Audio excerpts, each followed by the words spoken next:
Hi hello ನಮಸ್ತೆ welcome to ಪುಷ್ಮನಿ multi creations. ಇದು ನಾನು ನಿಮ್ಮ ಶಾಂತಿ. ಫ್ರೆಂಡ್ಸ್, ಇವತ್ತು ನಾನು ಚಿರೋಟಿ ರವೆನ ಉಪಯೋಗಿಸಿ ಕೇಸರಿಬಾತ್ ಹೇಗೆ ಮಾಡೋದು ಅಂತ ತೋರಿಸ್ತಾ ಇದ್ದೀನಿ. ಇದು ಈವ್ನಿಂಗ್ ಸ್ನ್ಯಾಕ್ಗೆ ತುಂಬಾ ಚೆನ್ನಾಗಿರುತ್ತೆ. ಈಗಂತೂ ಸಮ್ಮರ್ ಆಗಿರೋದ್ರಿಂದ ಮಕ್ಕಳಿಗೆ ಈವ್ನಿಂಗ್ ಸ್ನ್ಯಾಕ್ ಆಗಿ ಮಾಡಿಕೊಡ್ಬೋದು. ಫ್ರೆಂಡ್ಸ್, ಇನ್ನೂ ನನ್ನ ಚಾನಲ್ಗೆ ಯಾರೆಲ್ಲ ಸಬ್ಸ್ಕ್ರೈಬ್ ಆಗಿಲ್ವೋ ಸಬ್ಸ್ಕ್ರೈಬ್ ಆಗಿ ಬೆಲ್ ಐಕಾನ್ ಪ್ರೆಸ್ ಮಾಡಿ ಮತ್ತು ಈ ವಿಡಿಯೋನ ಸ್ಕಿಪ್ ಮಾಡದೆ ಪೂರ್ತಿಯಾಗಿ ನೋಡಿ. ಫ್ರೆಂಡ್ಸ್, ಈಗ ನಾನು ಒಂದು ಬಾಣಲಿಯಲ್ಲಿ ಸ್ವಲ್ಪ ತುಪ್ಪ ತೊಗೊಂಡು ನಾನು ಚಿರೋಟಿ ರವೆನ 1 ಕಪ್ಪಷ್ಟು ಚಿರೋಟಿ ರವೆ ತೊಗೊಂಡಿದ್ದೀನಿ. ಚಿರೋಟಿ ರವೆಲಿ ಕೇಸರಿಬಾತ್ ಮಾಡೋದ್ರಿಂದ ತುಂಬಾ ಚೆನ್ನಾಗಿರುತ್ತೆ. ನಾನು ಇಲ್ಲಿ ಸ್ವಲ್ಪ ತುಪ್ಪ ಹಾಕ್ಕೊಂಡು ತುಪ್ಪದಲ್ಲೇ ಇದನ್ನು ಸ್ವಲ್ಪ ಗೋಲ್ಡನ್ ಬ್ರೌನ್ ಬರೋವರೆಗೂ ಚೆನ್ನಾಗಿ ಫ್ರೈ ಮಾಡ್ಕೊತಾ ಇದ್ದೀನಿ, ರೋಸ್ಟ್ ಮಾಡ್ಕೊತಾ ಇದ್ದೀನಿ. ಈಗ ಇದು ಆಗಿದೆ. ನಾನು ಒಂದು ಪ್ಲೇಟಲ್ಲಿ ಸಪ್ರೇಟ್ ತೆಗೆದಿಟ್ಕೊಂಡಿದ್ದೀನಿ. ಮತ್ತು ಅದೇ ಪ್ಯಾನ್ ಒಳಗಡೆ ನಾನು ತುಪ್ಪ ಹಾಕ್ಕೊತಾ ಇದ್ದೀನಿ. ನೀವೇನಾದರೂ ತುಪ್ಪ ಎಕ್ಸ್ಟ್ರಾ ಬೇಕು, ಮಕ್ಕಳು ಇಷ್ಟಪಡ್ತಾರೆ ಅನ್ನೋದಾದರೆ ತುಪ್ಪನ ನೀವು ಎಷ್ಟು ಬೇಕಾದರೂ ಉಪಯೋಗಿಸ್ಕೋಬೋದು. ಇಲ್ಲಿ ನಾನು ಏನಿಲ್ಲ ಅಂದರೂ ಒಂದು 5-6 ಸ್ಪೂನಷ್ಟು ನಾನು ಉಪಯೋಗಿಸಿದ್ದೀನಿ. ಈಗ ನಾನು ತುಪ್ಪದಲ್ಲಿ ಗೋಡಂಬಿ ಮತ್ತು ಒಣದ್ರಾಕ್ಷಿನ ಫ್ರೈ ಮಾಡ್ಕೊಂಡಿದ್ದೀನಿ.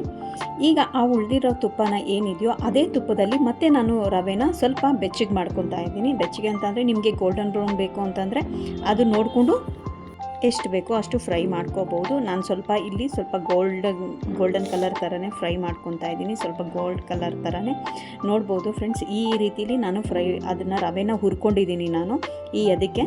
ಈಗ ಅದು ಹುರ್ಕೊಂಡಿದ್ದ ತಕ್ಷಣ ಬಿಸಿಲೇನೆ ನಾನು ಸಕ್ಕರೆ ಹಾಕ್ಕೊತಾ ಇದ್ದೀನಿ. ಸಕ್ಕರೆನ ನಾನು ಕೈಯಲ್ಲೇ ಮೆಷರ್ಮೆಂಟ್ ಮಾಡ್ಕೊಂಡಿದ್ದೀನಿ. ಆದ್ದರಿಂದ ನಿಮಗೆ ಯಾವುದ್ರಲ್ಲಿ ಬೇಕೋ ಮೆಷರ್ಮೆಂಟು ಅದರಲ್ಲೇ ಮಾಡ್ಕೊಳ್ಳಿ. ಅದು ಚೆನ್ನಾಗಿ ಆದಮೇಲೆ ನಾನು ಇಲ್ಲಿ 1 ಗ್ಲಾಸಷ್ಟು ನೀರು ಹಾಕ್ಕೊಂಡಿದ್ದೀನಿ. ನೀರು ಹಾಕ್ಕೊಂಡು ಚೆನ್ನಾಗಿ ಮಿಕ್ಸ್ ಮಾಡ್ಕೊತಾ ಇದ್ದೀನಿ. ರವೆ ನೀರು ತುಂಬಾ ಎಳ್ಕೊಳುತ್ತೆ. ಆದ್ದರಿಂದ ನಿಮಗೆ ಎಷ್ಟು ಬೇಕೋ ನೋಡಿಕೊಂಡು ಅಷ್ಟು ನೀರು ಹಾಕ್ಕೊಳ್ಳಿ. ಇಲ್ಲಿ ನಾನು 1 ಗ್ಲಾಸಷ್ಟು ನೀರು ಹಾಕ್ಕೊಂಡು ಚೆನ್ನಾಗಿ ಅದನ್ನು ರವೆನ ಮಿಕ್ಸ್ ಮಾಡಿದ್ದೀನಿ. ಈಗ ನಾನು ಒಂದು 2ರಿಂದ 3 ನಿಮಿಷ ಅಷ್ಟು ಅದು ಚೆನ್ನಾಗಿ ಪ್ಲೇಟ್ ಮುಚ್ಚಿದ ತಕ್ಷಣ ಮುಂದೆ ಅದಕ್ಕೆ ಸೆಟ್ಟಾಗಿ ಹೋಗ್ಬಿಡುತ್ತೆ. ಆದ್ದರಿಂದ ನಾನು ಪ್ಲೇಟ್ ಮುಚ್ಚಿದ್ದೆ. ಮತ್ತು ಈಗ ಕೇಸರಿಬಾತ್ ಆಗಿದೆ. ಮತ್ತು ತುಪ್ಪ ಹಾಕಿ ನಾನು ಗೋಡಂಬಿ ದ್ರಾಕ್ಷಿ ಎಲ್ಲ ಹಾಕಿ ಚೆನ್ನಾಗೆ ಮಿಕ್ಸ್ ಮಾಡ್ಕೊತಾ ಇದ್ದೀನಿ. ನೋಡ್ಬೋದು, ಇದು ನಮಗೆ ಏನು ಸತ್ಯನಾರಾಯಣ ಪೂಜೆಯಲ್ಲಿ ಸಜ್ಜಿಗೆ ಅಂತ ಕೊಡ್ತಾರೋ ನಮ್ಗೆ ಅದೇ ಥರನೇ ಟೇಸ್ಟ್ ಬರುತ್ತೆ.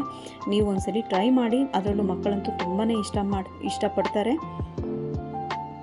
ಈವ್ನಿಂಗ್ ಸ್ನ್ಯಾಕ್ಗಂತೂ ಈಗಂತೂ ಸಮ್ಮರ್ ಟೈಮಲ್ಲಿ ಮಕ್ಕಳಿಗೆ ಏನೋ ಒಂದು ರೀತಿಯಲ್ಲಿ ನಾವು ಮಾಡಿಕೊಡ್ತಾನೆ ಇರಬೇಕಾಗುತ್ತೆ. ಸೊ ಇದಂತೂ ಅದು ಬೆಸ್ಟ್ ರೆಸಿಪಿನಿ ಅಂತಲೇ ಹೇಳ್ಬೋದು. ನೋಡಿ ಫ್ರೆಂಡ್ಸ್, ಈಗ ಕಂಪ್ಲೀಟಾಗಿ ರೆಡಿ ಆಗಿದೆ. ಎಷ್ಟು ಚೆನ್ನಾಗಿದೆ ಅಂತ.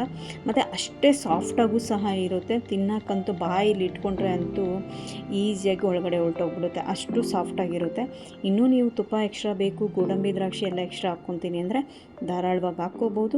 ಬಟ್ ಇದನ್ನು ನೀವು ಒಂದ್ಸಲಿ ಮನೇಲಿ ಟ್ರೈ ಮಾಡಿ. ಈ ವಿಡಿಯೋ ಏನಾದರೂ ನಿಮ್ಗೆ ಇಷ್ಟ ಆಗಿದ್ದರೆ ಲೈಕ್ ಮಾಡಿ, ಶೇರ್ ಮಾಡಿ, ಕಮೆಂಟ್ಸ್ ಮಾಡಿ. ಮತ್ತು ವಿಡಿಯೋ ಹೇಗಿತ್ತು, ಮಾಡಿದ್ಮೇಲೆ ಅಡುಗೆ ಹೇಗಿತ್ತು ಅಂತೇಳಿ ಕಮೆಂಟ್ಸ್ ಮುಖಾಂತರ ತಿಳಿಸಿ friends. Thank you for watching.